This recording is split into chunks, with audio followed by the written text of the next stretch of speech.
This morning, you can go ahead with the slides, Sharon. This morning, I want to talk about grace. Ridiculous grace. I like it says that in the song. Hard truth and ridiculous grace. So I was trying to think of a name from a sermon. And a revelation of the Holy Spirit came to me to call this Word of Grace, okay? It just came to me. I don't know. Talk about grace, but before I get into it, I want to just clarify for any of the nitpickers or the people that are like, well, technically, you could just bring up the next slide already. I'm going to be talking about grace, and sometimes it's going to be mercy, okay? Because mercy flows from the same vein as grace, right? And it's all around compassion, kindness, favor. Grace is favor. Mercy is kind of, essentially, grace is getting what you don't deserve, okay? And mercy is not getting what you do deserve. So I'm going to use grace so I don't have to keep going back and forth between them. But in case there's a time where you're like, technically that's mercy, and don't worry about it. So at the very beginning here, I need a volunteer. Just a random, what, Jaden? It's almost like we planned this. Jaden, why don't you come up, and you're going to stand right here, okay? And I'll tell you what, I'm going to give you a whole quarter to stand here. A whole one. A whole quarter. Yes. All right? All right, cool. So just stand there for a while, okay? Cool. All right, so we're going to be talking about grace today, and what I want to do is, Pastor Dave always mentions grace inside of sermons, and grace is, it's hard to preach about Jesus and not mention grace. Pretty much that's like the trait, one of the traits. You go to love, you go to grace, right? And so we reference grace a lot when we talk and we preach, but today I kind of want to dissect it and really hone in on what grace is, okay? So again, this morning we're talking about grace. I think grace is what set Jesus apart from other religions, other ideas, other gods. Other gods, they didn't have grace. They had judgment. They had lightning bolts from the sky. They had Zeus, right? They had Mars in Rome. And so all these gods that they had at this time, they were all angry and they were worried about offense. There was no grace. And so when Jesus came, grace was this weird concept. And then what the defining characteristics should be, if one of the defining characteristics of Jesus is grace, well, his people, one of their defining characteristics should be grace. If I polled America today, what is the defining characteristics of the church? I'm not sure if grace would be the number one word they came up with, but it really is one of the biggest ideas or the biggest factors in Jesus. So, and I really believe that no one should be out-gracing Christians in general. We should be operating in more grace than anybody else because we receive more grace than anybody else. So that was free. That was free. All right, I need another volunteer. Let's see. I'm going to start picking some people for volunteering. Let's see. Who do I want to? How about Carrie? Carrie, yeah. Why don't you come up, Carrie? Carrie's cool. If you haven't talked to Carrie, you should talk to Carrie. He's a cool guy. All right. So I guess, actually, Jaden, come down one of the steps here. Okay? Yeah. Don't fall. All right, Carrie, you're going to go right here, okay? You don't have to do anything. Don't worry. I'm not going to. You're just going to have to give your entire testimony in front of everybody right now. No, I'm just kidding. All right, so here's the deal. We can go to the next slide. Grace, we talk about grace. Grace is what everyone wants to receive. Everyone who's ever done wrong wants to receive grace, right? If you are an employee, you would love it if your employer showed you grace, be it a raise, or maybe even in the form of mercy when you did something wrong or you screwed up the books and now everything is in chaos. We had Danelle at her job had their whole pharmaceutical company works around having a lead pharmacist, right? And his license expired in 2 states, I believe, which means if your license expires in those states, they also expire in other states. So their lead pharmacist to do all their business basically was not allowed anymore, and it threw their whole company. They're still cleaning up the mess, and it's been months now. So it's chaos. And it's like, oh, grace, please, right? But husbands, wives want grace, right? Employees, children want grace when they screw up, or they want grace at Christmas time especially. Sinners, saints, military vets, grandmothers, gangbangers, everybody essentially wants grace. All of us, even preachers. We could use some grace, right, Pastor Dave? Yeah. Pastor Dave's like, I don't do anything that ever messes with people, so I don't need grace. No, just kidding. But we all want grace, and there's no question. I've wanted it, you've wanted it. And the thing is, you don't necessarily expect grace. In fact, by the definition, it's almost impossible to expect grace, right? Because grace is something you don't necessarily deserve. So it's hard to expect grace if you don't deserve it. And you hope for it, but you don't necessarily expect it. You don't lean into it. And I think the definition, I don't think it would be grace if it was expected. Because grace isn't something you can demand, it's something that's given, right, from the other person. And I think that's one of the reasons why Paul is like, should we keep on going? Should we keep on sinning then, that grace may abound? Certainly not. Because I don't know if it even becomes grace at that point. It becomes something weird and different, that we lean into it like it's an expectation instead of an appreciation for it. The gospel is very clear about how we are essentially appreciative, constantly reminded of Christ, of the grace, of the mercy, and that should compel us as Christians to walk in love, right? So, I'm going to need another person. Can we use Ron? Just because you're up here right in center? It's really hard to miss Ron. He's like right here. You just keep continuing the line. You guys are making money off of this, so don't worry. A lot of money, right, Jaden? I told Jaden, I was like, you're going to volunteer and you have no idea what's going to happen. All right, so, again, we have grace is what everyone wants to receive. But, next slide. Grace is oftentimes hard to give when it's up to us to give it, right? Man, grace, when we need it, it's like, please. But when someone does us wrong, oh, but you don't understand, Jesus. You don't understand what they did to me. He's like, oh, yes, I do, right? And I can tell you, this is where the Pharisees were, okay, giving grace. They didn't like that. Okay, when Jesus' time.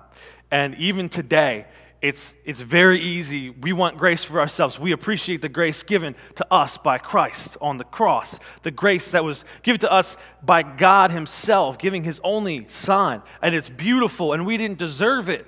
None of us deserved it, but Christ did what he did, and it was fantastic and beautiful. But when someone does something you don't like,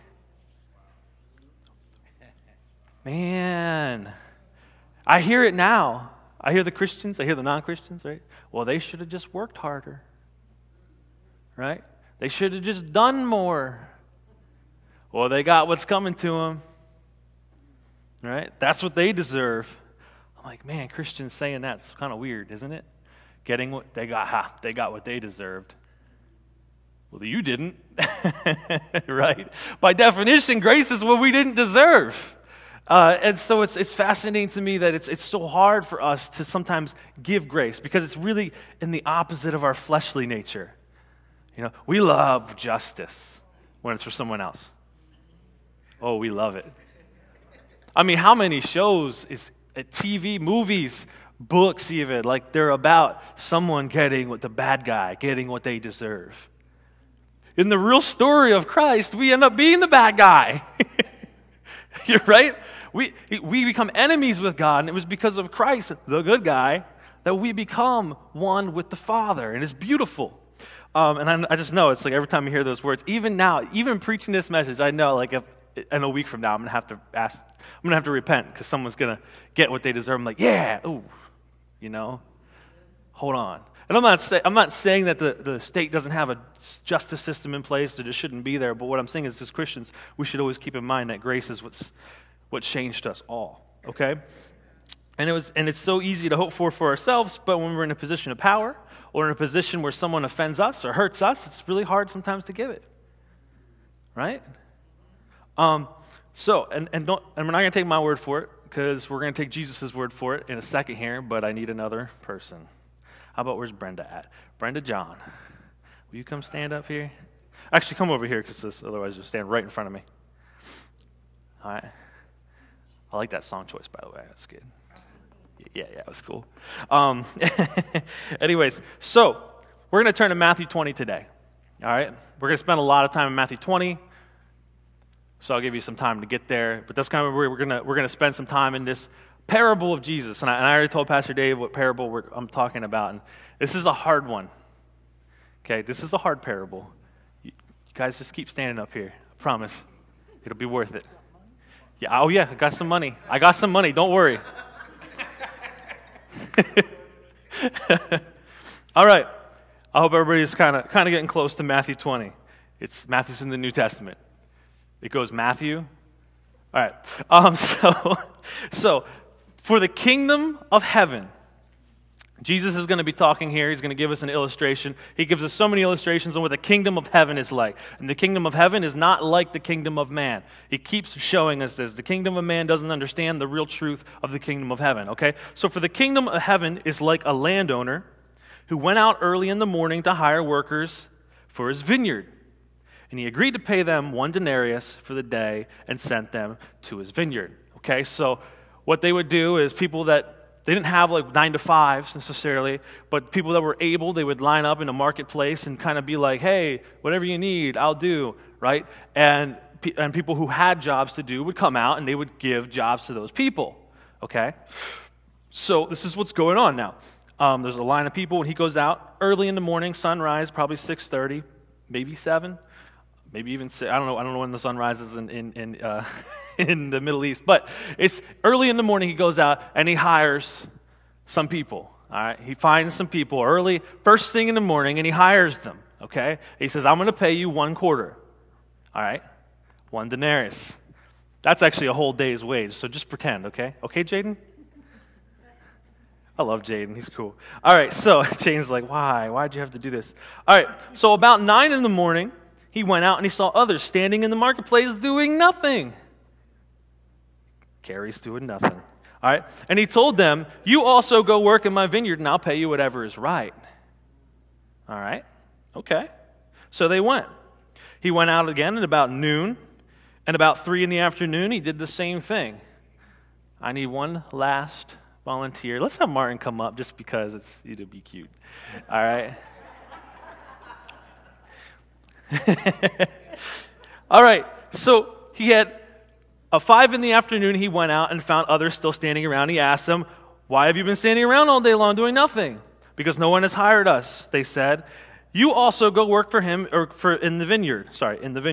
When evening came, the owner of the vineyard said to his foreman, call the workers and pay them their wages, beginning with the last ones that we hired going to the first. So the workers who were hired about 5 in the afternoon came and each received a denarius. So Martin, here's a whole denarius for pretending, but it's okay because I didn't have a full day wages for you. Then he would go to the 3 o'clock, and then the 12, and then the 9, and then the early in the morning riser.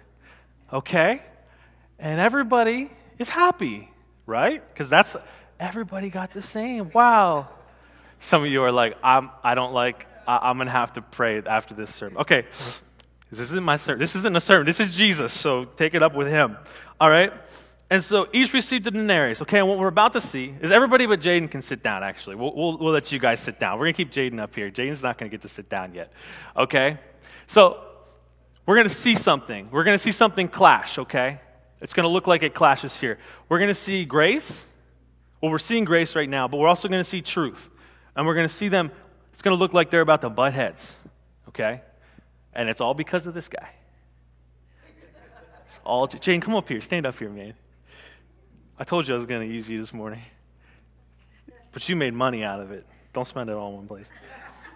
You literally can't even use a quarter machine for that, actually. Anyways, so there's an exchange that's about to go back and forth. There's going to be grace versus truth, and it's going to look interesting, and I want to go here. So when they received it, they began to grumble against the landowner, these early people, okay?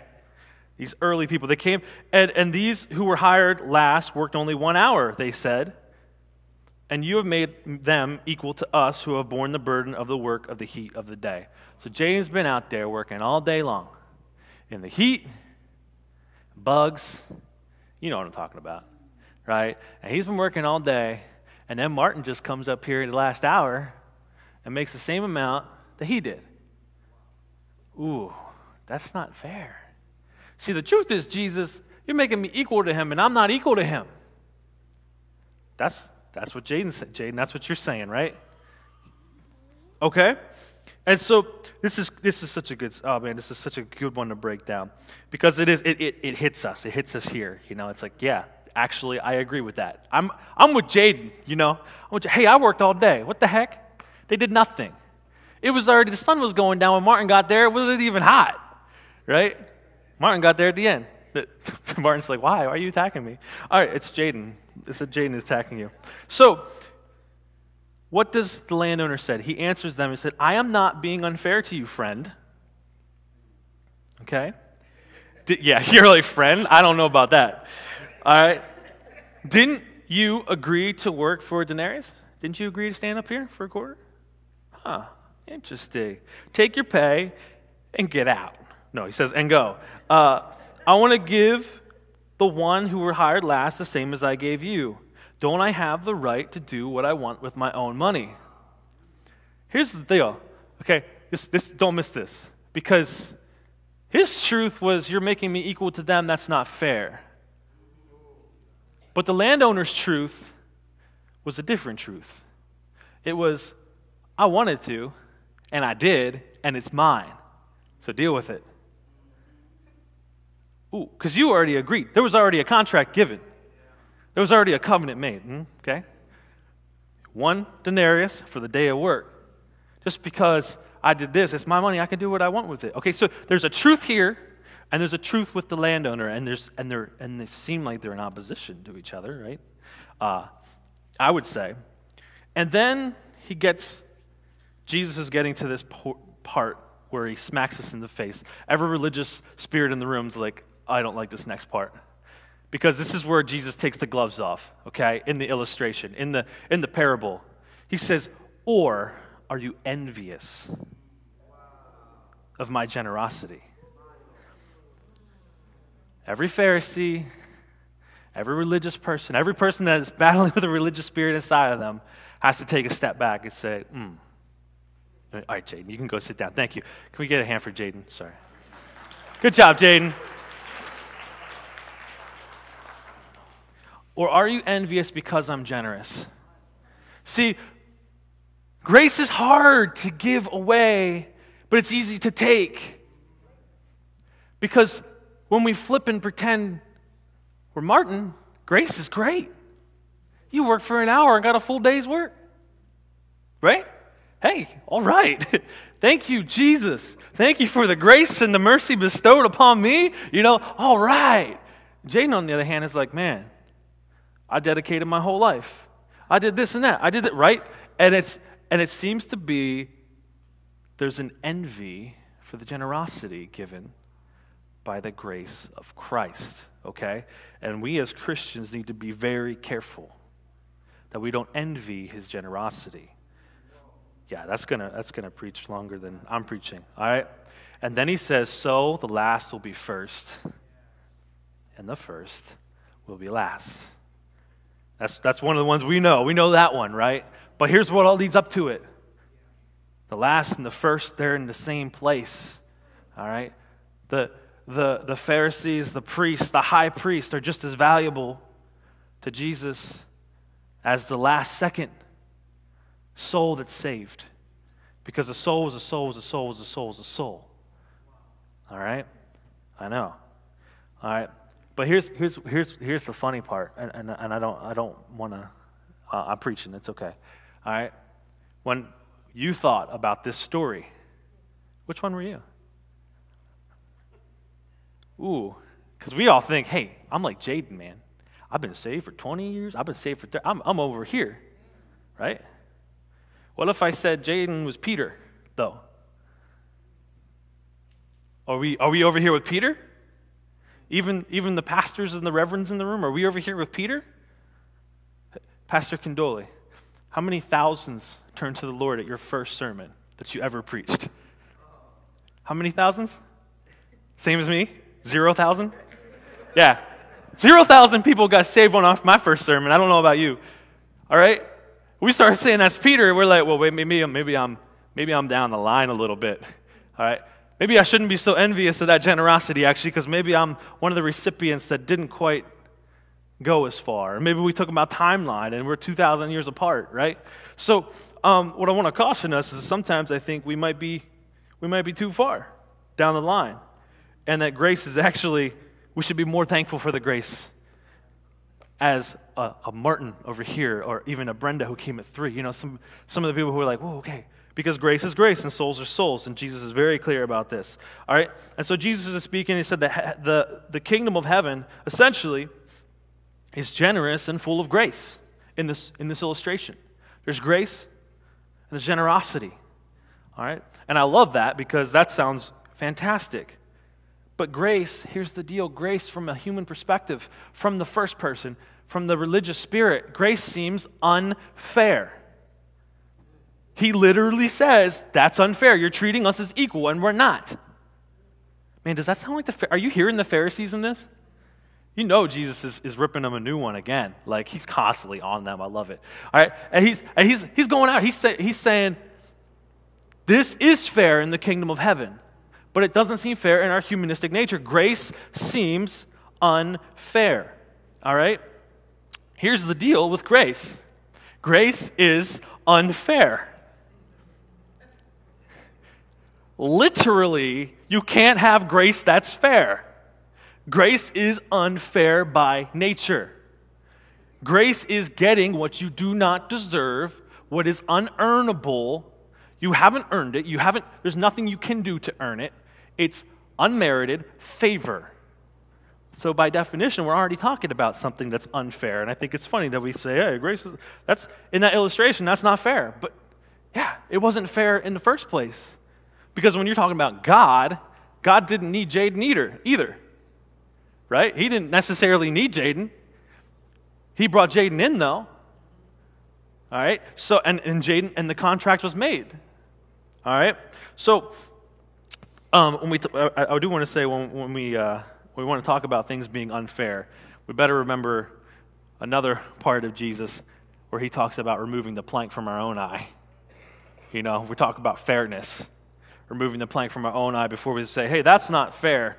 Hold on a second, because the things that were forgiven for Jaden over here, all the things that have happened, we're not going to use actual Jaden, but let's say adultery, let's say theft, let's say hatred, lust, envy, strife, all these things that were washed clean by the grace of God are the same things that are washed over here, right?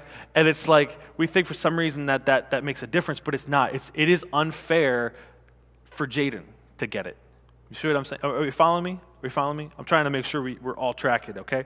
So, and I do believe that fairness in nature really hinges on something called truth. All right? So you can't really understand what's fair until you understand what's true. All right? And I'm gonna kind of explain this a little bit because this brings us to a crossroads in itself, okay? And that is grace versus truth.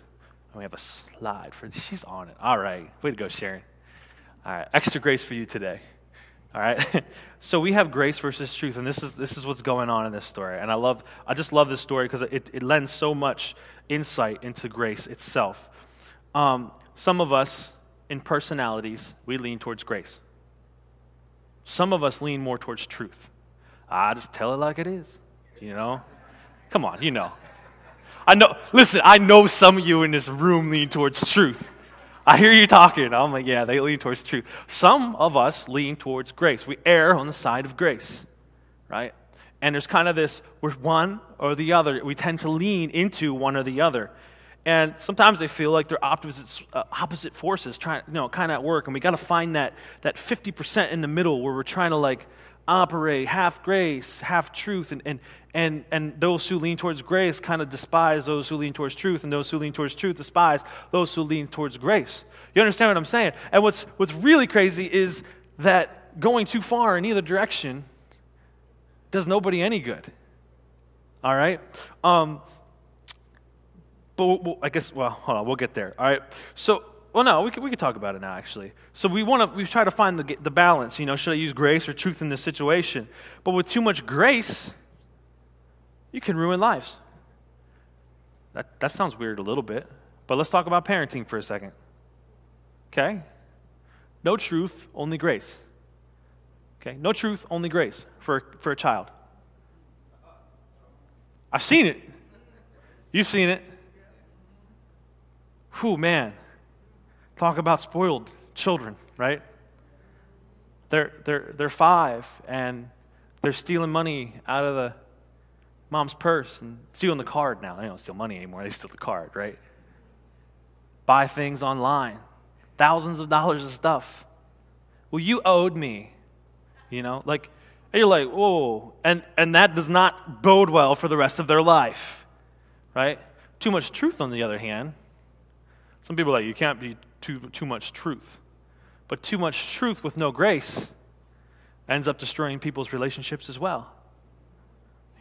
There's a moment to criticize somebody, and it's not at their funeral. Right? Man, that brings some strife with you get up there and you're like, I didn't like them. They were rude. They were disrespectful. One time, and the whole family's sitting there like, well, we know whose funeral's next, right? So we have this moment here where it's like truth and grace, and as Christians, as people even, we try to find a balance there, all right? But I want to tell you something, that the landowner wasn't choosing grace over truth. He wasn't. It wasn't grace over truth. He was doing both. It was his truth and his grace. Man, it's almost like the stories in the Bible are all about Jesus and God, right? It was his grace and his truth at the same time.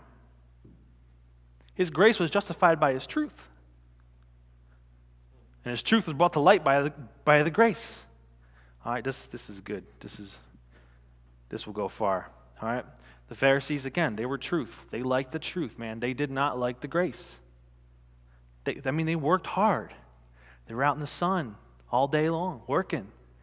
They gave up everything they had. They're not married. They're not this. They're not that. Whatever. They gave this stuff up. And now, how can this Jesus come in and pretend he's God and sit with tax collectors? How can he come in and sit with the Samaritan woman? How can he come in and heal people on the Sabbath? He's breaking the law. He's doing things for people when he shouldn't be. We toiled. We're envious of this generosity. Okay? I know it's going to be hard for the religious spirit in us. All right? Jesus was constantly operating in grace. Here's the verse that I wanted to get to. You ready? All right? This verse right here. Ooh, boy. I think you've heard this one before. The Word became flesh and made his dwelling among us. Right? That's the part we quote a lot. We have seen his glory, talking about Jesus, of course. We've seen his glory, the glory of the one and only Son who came from the Father, full of What does full mean? What percentage is full? 100%. Oh, like that. What percentage is what percentage is full? A lot. That's a good percentage. A lot percent. All right. It's 100% of grace. And some of you youth should know this. 100% truth. Right, Beth? 100%. We did a whole thing where we sat there and we made everybody have a word. 100% grace, 100% full of grace, full of truth at the same time. All right? 100% of both. And we feel like that's impossible, but it's not. All right? So grace and truth. All right? Christ is the embodiment of God in the flesh. Right? This is basic Christian doctrines.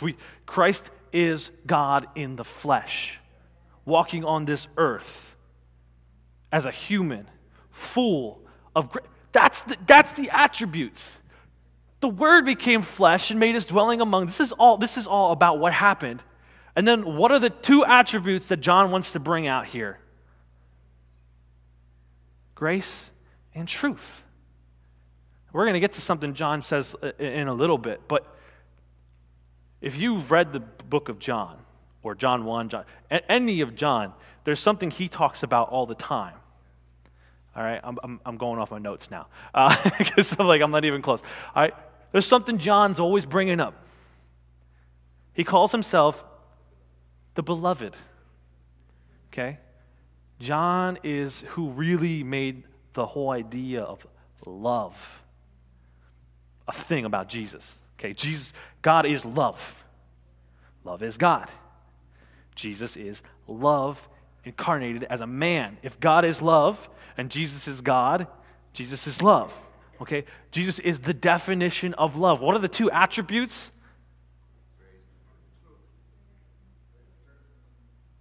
Love is grace and truth. Love is grace and truth operating all full cylinders. Okay?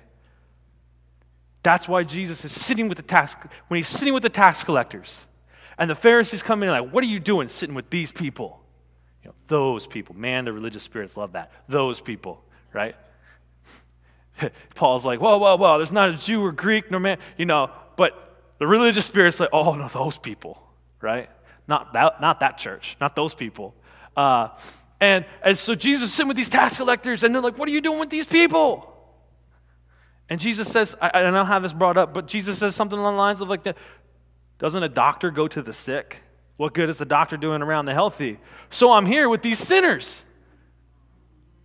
Hold on, Jesus is sitting in the house with this guy, and he just called them all sinners. But he's operating in grace, but he's operating in truth at the same time.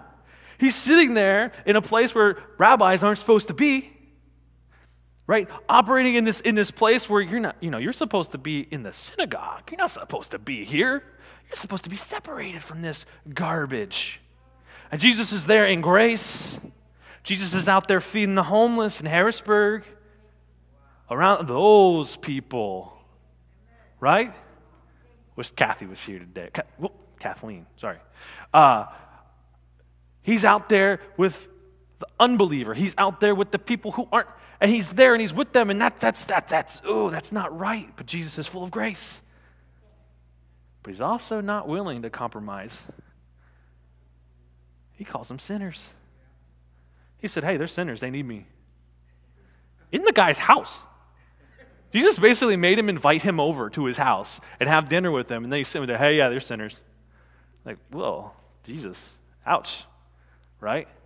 But he's very aware of the situation, all right? But because he's walking in love. So he's able to do both grace, both truth at the same time. And when we are walking in love, we're doing both at the same time, okay? So Christ operates in the realm of love, which is so ironic because in the second slide we had today, or the first slide, I guess, after the title. Can you go back to that? Sorry, I didn't tell her this. Grace flows from compassion, kindness, and favor. Mercy also flows from that. All right? Compassion, kindness, and favor. You know what? Truth also flows out of this. Honest truth. When you got to tell somebody the hard truth that you know they need to hear, you need to stop doing what you're doing because it's killing you. That's not out of anger. That's out of the same vein, right? Who's done that? Where it's like you're talking about truth and you know it's uncomfortable, but you know they needed to hear it. Like, I'm sorry, listen, I know you come from a background of Catholicism, but faith plus penance does not equal salvation. It's faith alone. Your entire belief system, oh no. It's the hard truth, right? Listen, buddy, you're proclaiming you're a Christian, but man, your alcoholism, it's killing the gospel being reached to anybody. You're preaching, but you're drinking. And when somebody starts watching your life, how much you're drinking, right? You're drinking in the morning and at night. Like, you know that's when it's like a big deal. And you're trying to proclaim the gospel, but this is ruining the entire gospel for you. And it's turning people away from Jesus, but they're not really turning away from Jesus, they're turning away from you. You need to get this cleaned up. That's the truth. But it's not out of hatred. It's out of compassion and kindness, because truth, grace, mercy, it all flows from that vein of love. Love contains it all, right? And I think that's extremely important for us to keep in mind. All right? And I'm getting through this, I promise. All right? We're almost there. All right? So he walked in grace that the lowly people, those who were considered the untouchables, right? Those who were not Pharisees, not the priests, they couldn't resist him. They were all over him. He had to go away because they were following him everywhere. They couldn't resist that grace. But do you know who did resist that grace? It's the Pharisees. There's something about, man, they resisted that. They were like, we don't like this. We don't like this. There's something wrong with this. All right? But he walked with so much truth that those same lowly people were like, dude, this guy speaks with authority. We've not seen this before. This is crazy. They're willing to receive this truth because there's so much grace there. This guy's different. His truth is crazy. His grace is crazy. What's going on? It's like the song we just listened to. Ridiculous grace. Hard truth and ridiculous grace was Jesus. Right? And it's like, well, something different. But the truth also got the religious people in trouble because they kept trying to corner Jesus. And he'd be like, here's the truth. And they're like, oh man, you got us again. How many times has he done that? So it's almost as if this Jesus character had so much truth and grace that both those who were hyper-religious had to question themselves, and those who were lost were attracted and wanted to be there, okay? And it's like, well, what's going on here? Why am I just bashing religious people, right? Because they resisted that grace. And there's a group of people that Christ resists, right?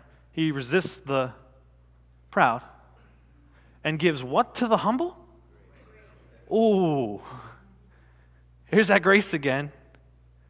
He resists the proud and gives grace to the... Here's the Jaden again, right? Here's the, I'm so proud of what I did. Jaden, it's not about what you did. It's about what Jesus did. Ouch. Everything you did afterwards was already because of what he did on the cross. You following me? All right. I find it fascinating because, again, why did Lucifer fall? What was it that drew Lucifer to fall, essentially? Pride. He resists the proud, gives grace to the humble. The proud person over here doesn't understand the grace over here. Man, it's almost as if, even though the Bible is written by dozens of people, 66 books, all these it's almost like there was one narrator throughout the whole thing that connects everything, isn't it? That's really weird for such an old book. But they didn't have internet, right? And they're thousands of years apart, some of these books, okay? So, Anyways, so this is how Jesus expects us to walk when he says, love one another. The greatest command, love thy neighbor as thyself. Love God, love your neighbor. This is the commandment that he essentially drives home. Meaning we need to walk in grace and truth. But I do think that sometimes grace is the harder one to give when we get deeper into our Christian walk. Sometimes. When we lose track of the cross, when we lose track of the grace that was given to us, we sometimes forget the grace we need to give to others. I think that's one of the reasons why we always need to talk about, the gospel. Remember the cross. I used to do a song. Do you remember that? Remember the song, Remember the Cross? I did a long time ago. Maybe we'll do it again sometime. But let us remember the cross. And it's beautiful because there's times where even as Christians, you've been doing Christians for 40 years, we need to remember the cross. And the resurrection, of course. All right? And it's not that easy. We need to be praying for ourselves to have grace. We need to be praying about having grace. Jesus, let me operate in grace. Let me know when the right time to speak the truth is. Help me walk in grace and truth just as you did, as you came to do. All right? And we need to check ourselves. I like when Paul talks about checking ourselves. Like, who are you supposed to be examining? You. Even Jesus says that. That's why we talk about, before you remove the plank in your own eye before you bring up the speck in your brother's eye, so you can better remove it. Right? But examine yourself. Fix yourself. Worry about yourself. I think we'd all do better to worry about ourselves a little bit more sometimes, and not as everybody else, especially since the social media age. Everybody's they're putting specks in people's eyes that weren't there. They put words in their mouth, right? And ultimately, we will fail at this from time to time. We'll go overboard. Someone will trigger us, and we'll go way into the truth realm, right? We'll like, what's grace? I forget. And sometimes we'll be unsure, and we won't want to offend people. 2019 now, right? We don't want to offend anybody, and we go too much in the grace realm, and we don't do full both. We can't say, I love you, I will be by your side, I'll always be there, but what you're doing is wrong. But I would go to the ends of the earth for you, too. Oh, wait, what? What do I do with that? The world's probably like, what do I do with that? They can only understand one or the other. Jesus is both, all right? I always believe that truth should be delivered with grace. In the arena of grace, that's where truth really comes alive. And a lot of parents figure this out, hopefully, in time. But we figure it out that the best truth works in the realm of grace. Not when they made us so mad it's time to give, the truth. Very loud truth, right? And so I want to finish up here with just one more concept and idea that brings us all together. But I'm gonna have the worship team come up a while, okay? So the worship team who's still here, hopefully. Yeah, Brad, you can come up. So in the beginning, we talked about John. The Word became flesh, and he starts with this. In the beginning, there was the Word. There was Word with God, and with all of that. But in Genesis, we also talk about in the beginning, right? In the beginning, there was essentially nothing but God, and God spoke everything into existence, right? This is Genesis. By the way, I didn't realize this today. Did you know Genesis 2 is older than Genesis 1? I just learned that this weekend. I thought that was interesting. Anyways, besides that, they're from two different camps of Jews, and they blended them together. But we believe, God created everything out of nothing.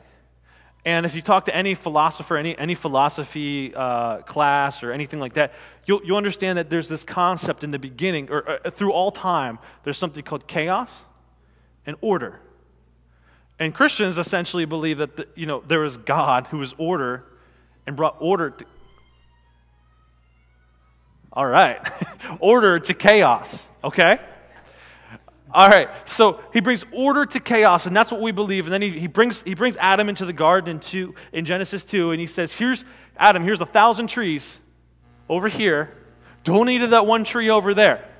I love it because everybody's like, well, why would God put that tree in the garden? He put 1,000 trees in the, however many. And he said, don't eat that one. And of course, just like my 2.5-year-old, play with the, okay, whoever's had kids know this one. Play with the fake remote. That never works. Even if you take the batteries out of a real one, they know. They're hyper geniuses. They know. They're like, that is not the correct remote, Dad. Give me that one on the counter that you tried to hide, right? We call it the moat. But there's this idea of good and evil. And some would even call it this idea, again, of chaos and order. That evil is chaos, good is order, okay? And I know I brought this up before, but I want to drive this home with this idea, okay? So Adam and Eve, they eat of the tree of the knowledge of good and evil, okay? And oftentimes people think that the problem was evil. But it wasn't. It was good and evil. Because when you follow the story of Jesus, even the stories in the Old Testament, good, man's good, got man in trouble a whole bunch. Okay? When we heard good, we said, I can be the goodest. And I'm gooder than them. They're not as good as me. All pride resonates from that realm. And it was that knowledge of good that's part of the reason we got, and then of course the knowledge of evil is a little more self-explanatory. We can understand that, right? Like, I know that's bad. I want to do it now, right? But this knowledge of good and evil kind of really set things in motion for problems with us and our relationship with God. It's what had to separate us from God. The disobedience and that understanding. And Jesus and God even said, He's like, whoa, get them out of the garden now. Quick, get them out. All right, because this was original sin, okay? And if you follow the story and you think about it, there is another tree in the garden. In the garden. What tree is that? Anybody know? Tree of life. What? Who said it? Tree of life. The tree of life. Eternal life. Man gets separated with God, and there's one tree there. Eternal life. Oh, don't eat that tree, because you're separated for eternity then. Get him out of the garden quick. Get him away from that tree. Because if there's eternal life, there can be no sacrifice. God had a plan. He knew, right? He sends him out of the garden, and we think, that's so mean. He's like, oh no, please. This is the truth of God. Please don't eat of that. I don't want you to be eternally separated from me. I have a plan. Right?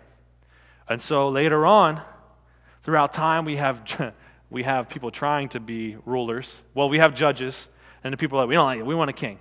God's like, no, you don't. Yes, you do. No, you don't. Yes, you do. Okay, here's a king. That worked out well. And the kings happen. And then eventually Israel just gets captured and beaten up by Nebuchadnezzar. And there's the prophets now. And everybody's killing the prophets, so the prophets didn't work. And there's all these things going on, right? And so you have all these incarnations of leadership in the religious body, but nothing's ever working. And everything's falling apart. And then there's a 400-year gap where nothing's happening. And then a child is born, a different child, a child that's not part of original sin. You can play a little bit, Brad, if you want to. It's okay. Not a child that's a product of original sin, because sin is passed down through the father. And this kid didn't necessarily have a father. He did, but it was a different kind of father. Therefore, original sin wasn't part of his life. And it was the seed of the woman that was about to crush the enemy.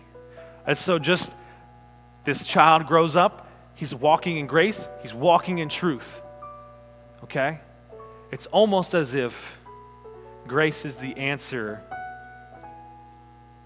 Grace and truth are the answers to the knowledge of good and evil. Okay?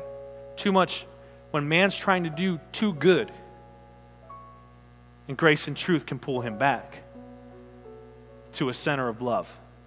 When he's trying to outgood people, when he's filled with pride.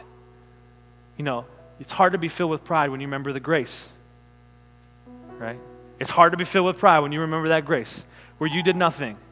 You were hopeless, helpless, powerless. It was not you. You were not the hero. You were the one that needed rescue. You were the damsel, right? But then it's also hard to live in sin when that truth is ringing in your ear. When the Holy Spirit's like, excuse me.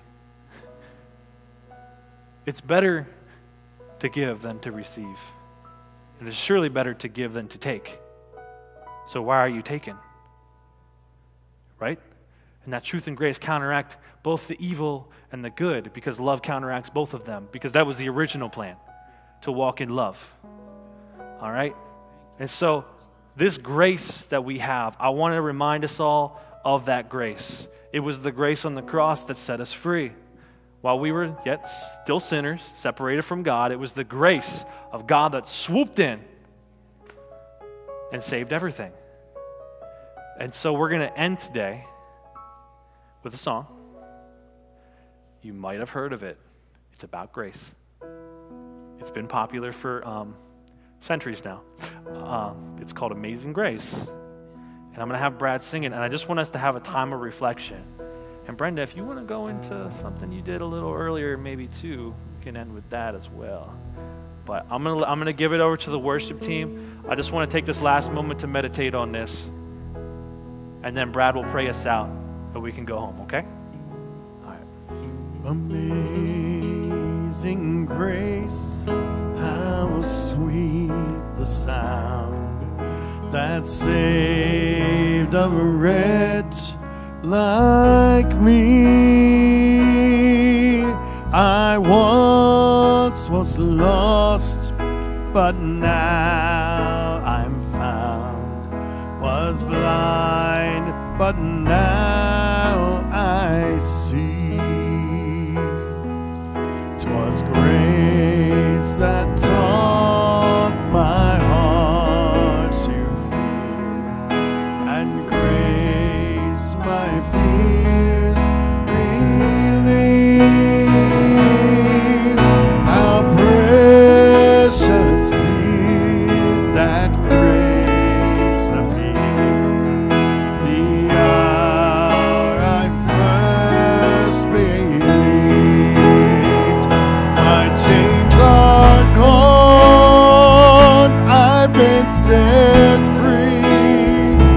My God, my Savior has ransomed me, and like a flood, His mercy reigns, unending love, amazing grace.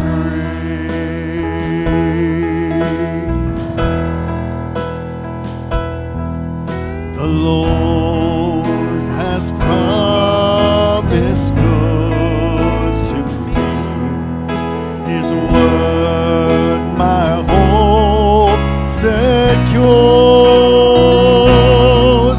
He will my shield and portion be, as long as life endures.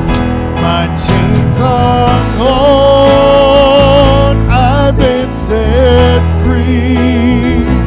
My God, my Savior has ransomed me, and like a flood, His mercy reigns, unending love, amazing grace.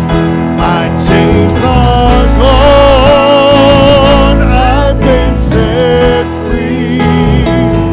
My God, my Savior has ransomed me, and like a flood, His mercy reigns, unending love, amazing grace.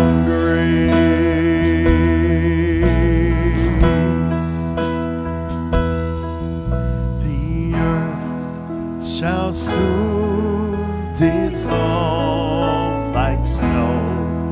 The sun forbear to But God who called me here below will be forever mine, will be forever mine. You are forever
grace and mercy brought me through. I'm living this moment because of you. I want to thank you and praise you too. Your grace and mercy brought me through. Your grace and mercy brought me through. I'm living this moment because of you. I want to thank you and praise you too. Your grace and mercy, your grace and mercy, your grace and mercy brought me through.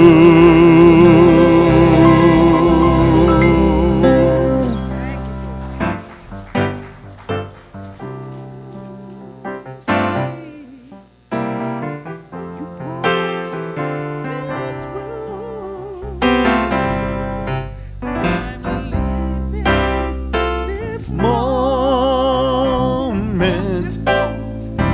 because of you. I want to thank you and praise you too. 'Cause your grace and mercy